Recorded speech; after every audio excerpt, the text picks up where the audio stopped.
The market was loud, full of voices and smells.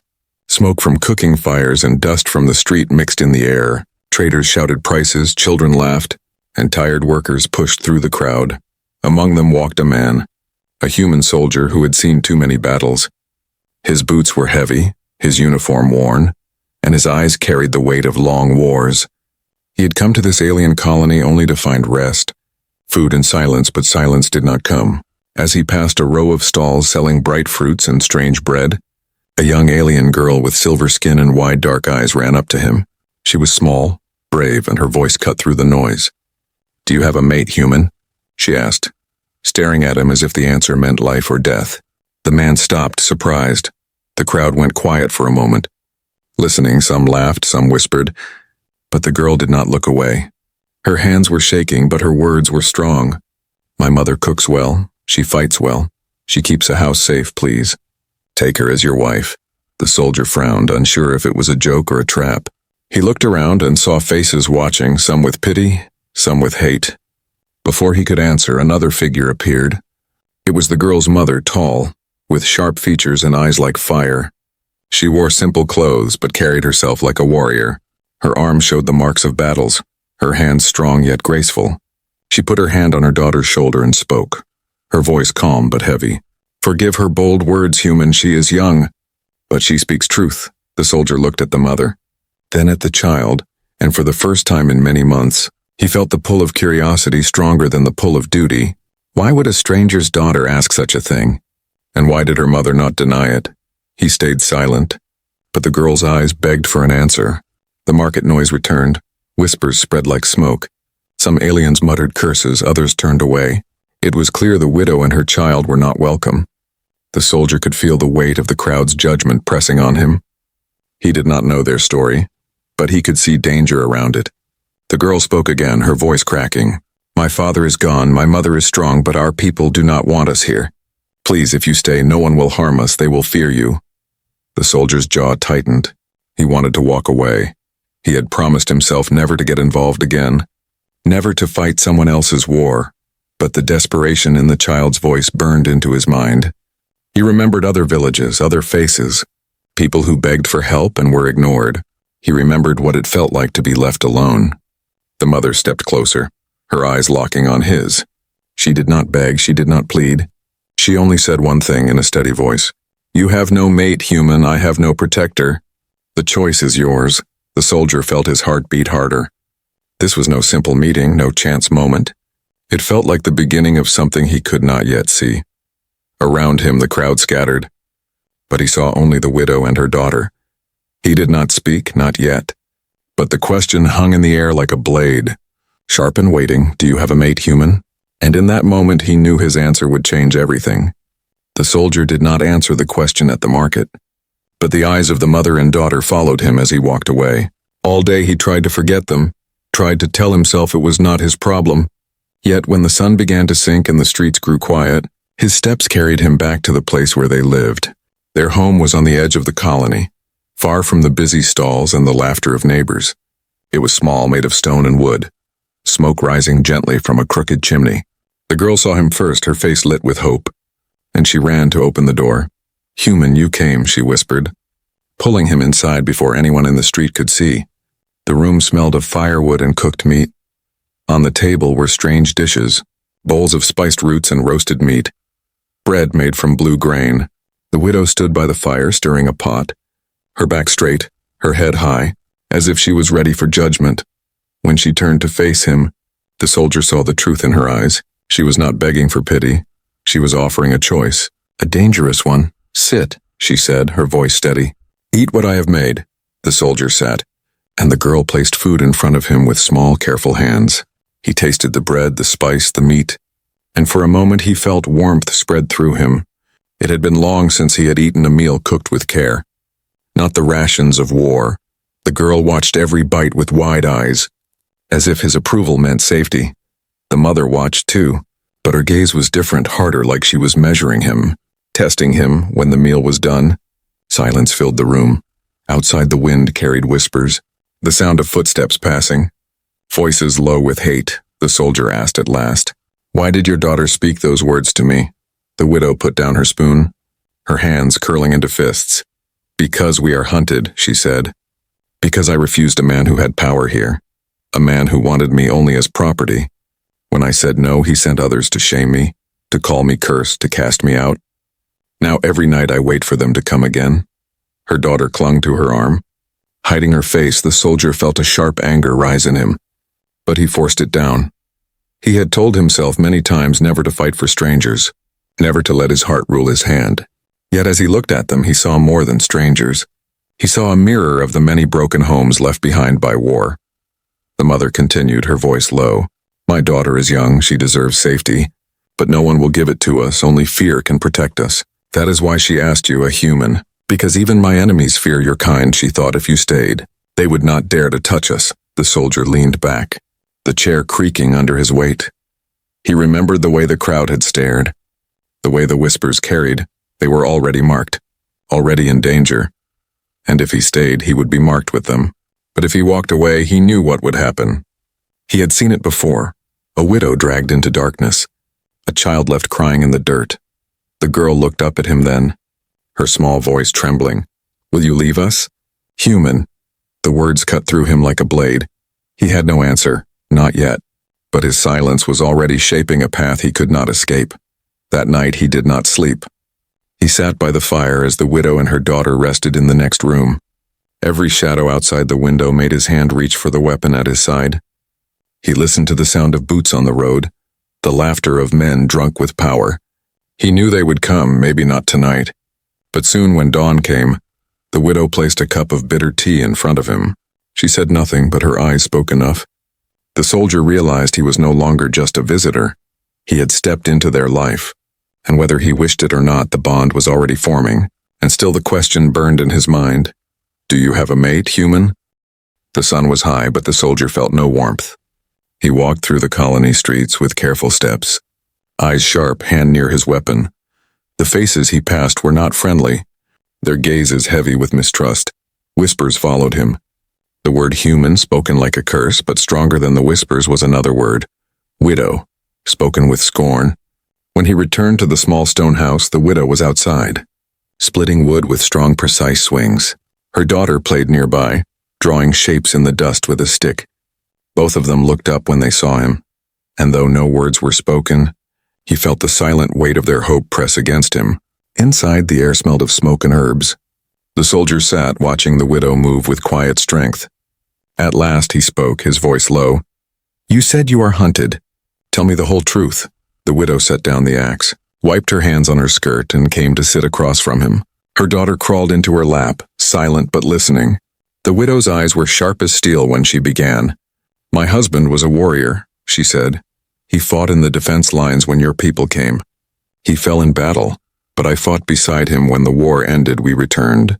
Yet the peace was worse than the fighting, because the men who stayed behind grew fat with power.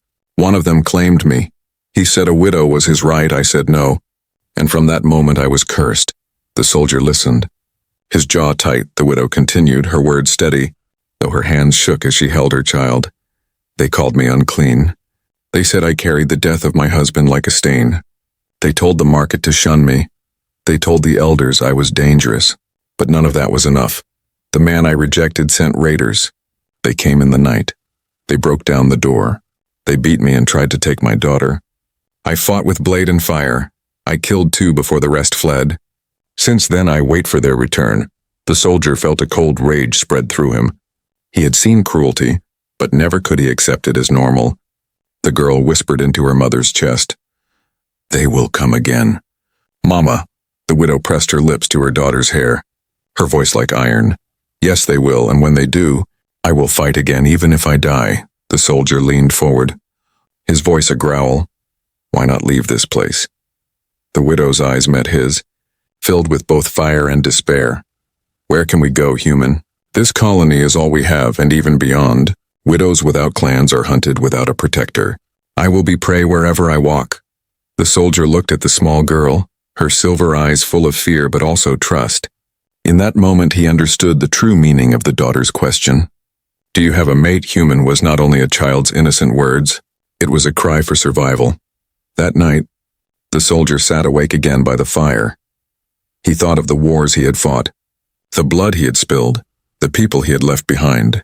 He had promised himself never to fight for another cause, never to bleed for another people, but now, the widow's story burned inside him, and the child's voice echoed in his head. Outside the shadows moved, he heard a laugh, low and mocking. The sound of boots crunching on gravel. The soldier rose, his weapon in hand, his eyes scanning the darkness. Through the window he saw them. 4 figures cloaked, carrying blades and clubs, their faces hidden, their steps slow and certain. They circled the house like wolves, testing, waiting. The widow came to stand beside him. A blade already in her hand, she did not look afraid. "Only ready," she whispered. "They test us tonight. They want to see if you will fight." The soldier looked at her, then at the small girl trembling behind the table. His chest grew tight, and in that moment, he knew his choice was already made. He had not spoken it yet, but his actions had already declared it. He would not let this house fall. The raiders lingered. Their whispers carried on the wind. Then slowly they melted back into the night. It was only a warning, a taste of what would come. The soldier lowered his weapon, but the fire inside him did not fade. He looked at the widow, and in her eyes he saw the same fire reflected back. Tomorrow the fight would come, and when it did, he would be ready. The night was heavy with silence, the kind of silence that feels wrong. The soldier sat by the window, his weapon across his knees, his eyes never closing. The widow sharpened her blade at the table, each scrape of stone on steel cutting through the dark. The little girl slept in the corner, wrapped in blankets, though her small hands clutched a wooden toy like it was a shield. Then it came, not as whispers this time, but as a roar. The door shook with the force of a boot, wood splintering, voices shouting. The soldier leapt to his feet as the widow was already moving, her eyes blazing, her blade gleaming in the firelight. The door cracked open and shadows spilled inside. 4 men, rough and armed, their faces twisted with hate. "Widow," one spat. "Your time is over," the soldier answered, not with words but with steel. His weapon flashed, the first raider fell with a cry. The widow moved like fire, her blade cutting through the second man's arm, his weapon clattering to the floor. The fight was brutal, close, filled with shouts and the sound of blades striking. The girl screamed from her corner, but she did not run. She watched with wide, terrified eyes. The soldier fought with skill, each strike precise, each movement filled with the training of long wars. Yet he felt something different now, something more than duty. He was fighting not for orders, not for honor, but for them. For the widow and her child, the raiders pressed hard. One smashed a chair to pieces and swung the leg like a club. The soldier caught the blow on his arm, pain flaring, but he did not falter. The widow was beside him, her blade cutting down another, their movements falling into rhythm as if they had fought together for years, back to back, human and alien, each covering the other. Each strike keeping the other alive. Blood stained the floor. Smoke from the fireplace mixed with the stink of sweat and iron. The soldier's breath came heavy, but his will only grew stronger. At last the raiders broke, one dragging the wounded, another shouting curses. They stumbled into the night, leaving their dead behind. Silence returned, but it was not peace. It was the silence of aftermath, heavy and sharp. The soldier leaned on the table, blood dripping from his arm. The widow stood tall, her chest heaving, her blade red but steady in her grip. The girl ran to her mother, tears streaming. "Mama, Mama," she cried, and then turned to the soldier. "You saved us." The widow's eyes met the soldier's. No word spoken, but a fire passed between them. A bond forged in blood, yet outside the wind carried laughter. Faint but cruel, the soldier froze, realizing what it meant. The raiders who fled were not defeated. They were scouts, testing the strength of the house. More would come, stronger, with fire and numbers. The widow wiped her blade on her skirt, her voice calm though her eyes burned. "This was only the beginning," she said. "They will return. They always return." The soldier tightened his grip on his weapon, his arm aching but his resolve sharper than ever. He looked at the child, her small hands still trembling, and he knew he could not leave. Not now, not ever. As dawn touched the horizon, the house stood battered but unbroken. The bodies of raiders lay in the dust, a warning to any who would pass. But to the soldier it was not enough. He had seen wars, he knew patterns, and this was no different. The first attack was always a test. The next would be war. The widow placed a hand on his shoulder, strong and steady. "You could walk away, human," she said, her voice low. "But if you stay, you will share our fate." The soldier met her gaze, his own voice hard. I already have. The bodies were buried at dawn. The soldier and the widow worked in silence. The girl carried small stones to cover the graves, though her hands shook. Smoke rose from the broken door. The smell of blood still hung in the air. Neighbors watched from a distance, their eyes cold. None offered help. None spoke a word. To them, the widow was cursed. And now the human who stood with her carried the same mark. Inside the small house, the soldier cleaned his weapon, his wounded arm wrapped in cloth. The widow poured water into a bowl and set it in front of him, her movement steady, though her eyes were heavy with exhaustion. "You fight well," she said at last, "but this fight will not end here." The soldier nodded, his voice low. "I know, they will return stronger." With more men, the girl climbed onto his lap. Her small silver eyes wide, she whispered, "But you will stay, won't you?" The soldier froze, his hand tightening on the weapon. He had never been asked such a question. Not in war, not in peace. He looked at the widow, her face unreadable. But her silence was louder than words. She was giving him the choice, not with begging, but with quiet strength. He remembered the long years of war, the orders shouted by commanders, the villages burned, the people left behind. He had always walked away because it was easier, because his duty had ended the moment his orders were done. But here no commander ordered him, no flag demanded loyalty. Only a widow and her child asked for him to choose. The widow broke the silence, her voice steady. "If you leave now, they will still come. They will take me. They will break my daughter. This house will fall." Her words were not spoken with fear, but with truth, as if she had already accepted her fate. Then she looked at him, her gaze sharp. "But if you stay, you will share our fate, hunted, hated, maybe killed." The soldier felt a storm inside him, torn between the life he had promised himself. Silent, alone, far from battles and the life now standing before him. The girl pressed closer against his chest, whispering again, "Please, human." Her small voice broke the walls he had built inside his heart. He stood, his voice rough but certain. "I will stay." The widow's eyes widened. For the first time, her hard mask cracked, not into tears but into something fierce and burning, a fire of trust. She stepped closer, her voice low. "Then you are not just a guest here, you are part of this house." The girl smiled through her tears, holding on to him as if he was already her father. Outside, the sound of voices rose, the neighbors arguing, angry, fearful. The soldier moved to the doorway, watching as a group of men pointed toward the house. Their words sharp. "They bring danger on all of us," one shouted. "Throw the widow out, throw the human out. Before the raiders burn us all." The widow stepped beside the soldier, her hand resting lightly on his arm. "They will not fight for us," she whispered. "They will not protect us. To them we are the cause of ruin." The soldier's jaw tightened, his voice hard. "Then we fight for ourselves." That night, as the wind howled outside, the soldier and the widow sat together at the table, maps of the land spread before them. She spoke of paths through the forest, of ruins that could serve as strongholds, of traps she once learned in war. The soldier listened, adding his own knowledge of defense, of tactics. Together they planned, not just to survive, but to strike back when the time came. The girl fell asleep on the floor beside them, safe under their shadows. The soldier looked at her and then at the widow, and something inside him shifted. For the first time in years, he was not just a fighter. He was part of something worth protecting, something that made the blood on his hands mean more than orders. Before dawn, the widow spoke one final truth, her voice soft but sharp. "You chose this path, human. There is no turning back now." The soldier met her gaze, steady and unbroken. "I do not want to turn back." The morning after his choice, the colony no longer looked the same. Where once there had been whispers and side glances, now there were open glares. Men stood in groups at the edges of the street, muttering loud enough for him to hear. Women pulled their children away when the widow and her daughter walked past. The human had shared their fate, and the people of the village would not forgive it. At the market, the soldier felt every eye on him.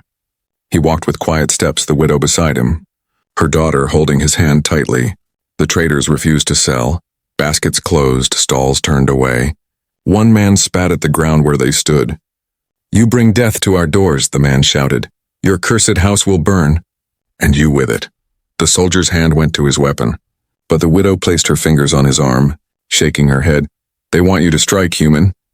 They want to paint you as the danger," she whispered.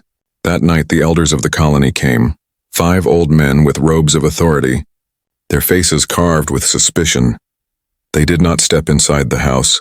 They stood outside with torches, their words sharp as knives. "You, human," the eldest said. "Your presence invites the raiders. Your blood will bring fire on us all. Leave now, or we will cast you into the dust with her." The widow stood tall beside him, her voice steady. "You cast me out long ago. I survived without your protection. I will survive without your mercy." The elders turned their anger to the soldier. "Walk away, human, she is not worth your life." The soldier looked at the girl, her small hand gripping his tightly, her silver eyes filled with fear. He answered with steel in his voice, "She is worth more than my life, and I will not walk away." The elders spat curses, turning into the night, but their words carried across the streets. "Then both of you are already dead." That night the raiders came again, not 4 this time, but 10, their torches burning, their voices loud. The village did nothing. Doors closed, windows shuttered, no one came to help. The soldier and the widow stood ready, blades sharp, traps set at the edge of the yard. The girl hid beneath the table, her small hands covering her ears. The first raider fell into a pit of sharpened stakes, his scream tearing through the dark. Another stumbled into a tripwire. A spear striking from the side, the rest surged forward, roaring, their blades flashing. The soldier met them head-on, his weapon cutting arcs of steel, his body moving with the fury of war. The widow fought at his side, swift and fierce, her blade finding every weakness, every opening, but the numbers pressed heavy. The raiders slammed against the walls, smashed through the door, filled the house with chaos, chairs shattered, fire spread from a fallen torch, smoke rising. The soldier's arm bled, his shoulder burned, but he did not stop. The widow's breath came hard, her face streaked with sweat and ash. Yet she struck like lightning. Still the raiders pushed. From outside came laughter, cruel and mocking. The soldier glanced through the smoke and saw more figures in the shadows, watching, waiting. Not raiders, not fighters, but villagers, standing to see if he would fall, their faces cold, their eyes filled not with pity but with hate. They wanted the raiders to finish the work for them. The soldier's heart turned to iron. He shouted, his voice shaking the walls. "If you will not fight, then watch, but know this, I will not die tonight." His words burned through the smoke, and with a final surge he drove the raiders back. The widow's blade found the leader, cutting him down in the doorway, his blood staining the threshold. The others fled, dragging their wounded, torches falling, their threats echoing into the night. The house stood scarred, broken but still standing. The soldier leaned against the wall, his chest rising and falling, his blood dripping on the floor. The widow dropped to one knee, her blade still in hand, her eyes blazing with both fury and triumph. The girl ran to them, tears streaming, wrapping her small arms around both, whispering, "You didn't leave. You didn't leave." Outside, the villagers scattered, silent. They had seen the fight. They had seen the human and the widow hold against death itself. But their silence was not respect, it was fear. And fear breeds hate. The soldier knew what would come next. The raiders would not stop. The village would not protect them. And the final storm was near. The night after the second attack was quiet. Too quiet. The soldier sat by the broken door, his weapon across his knees. The widow cleaned her blade in silence. The little girl slept between them as if their presence alone was her shield. But both the soldier and the widow knew the truth. The raiders would not stop. The village would not help. The next storm would be the last. At dawn, smoke rose on the horizon, not from cooking fires but from war torches. The soldier climbed the hill above the house and saw them, dozens of raiders marching together, armored, armed with spears and fire, their banners dark against the pale sky. This was not a raid, this was war. The widow joined him, her jaw tight, her eyes like burning steel. "They come to finish us," she said, her voice steady. "And the village will let them." The soldier's chest tightened, yet his voice was calm. "Then we make our stand here." The widow looked at him, long and hard, then nodded. Together. They worked through the day, setting traps, digging shallow trenches, placing spears along the walls. The widow prepared jars of oil. The soldier gathered stones for fire. The girl helped where she could, carrying water, placing small sticks into the pits, her small face determined though her hands trembled. The soldier watched her and felt something deeper than duty stir inside him. She was not his blood, not his kin, but she looked at him as if he was father, protector, home. When the sun set, the raiders came, their torches lit the night. Their voices roared like thunder. From the village no help came, only closed doors and shuttered windows. But behind those walls the people listened, waiting to hear screams. The soldier and the widow stood together at the broken gate, blades ready, fire burning behind their eyes. The first wave rushed forward. Spears flashing, torches raised, the pits swallowed some. The spears struck others, but still they came. The soldier met them head-on, his weapon cutting wide arcs, his voice a roar that shook the air. The widow fought at his side, fierce and unyielding. Every strike filled with fury, every step a vow. Back to back they fought, human and alien, their blades writing death in the dark. The raiders surged again, stronger, pushing through the traps. Fire spreading to the walls, smoke choking the air. The girl cried out from the corner, but she did not run. She shouted, "Fight, Mama, fight, human!" Her small voice pierced the chaos, giving strength where there should have been none. The soldier felt his arms heavy, his body burning, yet he would not fall. He fought not for orders, not for flags, but for them. For the widow whose eyes burned like fire. For the girl who called him protector. Every strike was a promise, every wound another vow. The widow too fought beyond her strength, her blade flashing like lightning, her cry a storm in the night. At last the leader came, a giant armored in black, his voice booming with hate. "You should have bowed. Widow, you should have begged, now you will die." The soldier stepped forward, his weapon raised. "No," he said, his voice like iron. "Not tonight." Their clash shook the ground, steel against steel, fire against fire. The leader struck hard, but the soldier's will was harder. The widow joined the fight, her blade cutting deep. Together they broke the giant, drove him to his knees, and struck the final blow. The leader fell, the raiders faltered, fear spreading like smoke. Then they fled, dragging their wounded, leaving their dead behind. Their torches dying in the dirt, silence fell at last, broken only by the crackle of fire and the soft sobs of the girl. The widow dropped her blade, falling to her knees, her chest heaving, her eyes wet with both pain and victory.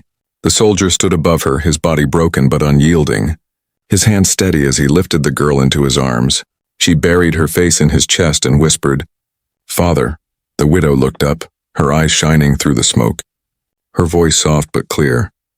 "Now you have a mate, human," and in that moment, among blood and fire, the soldier knew he had found something greater than war. Greater than survival, he had found a home.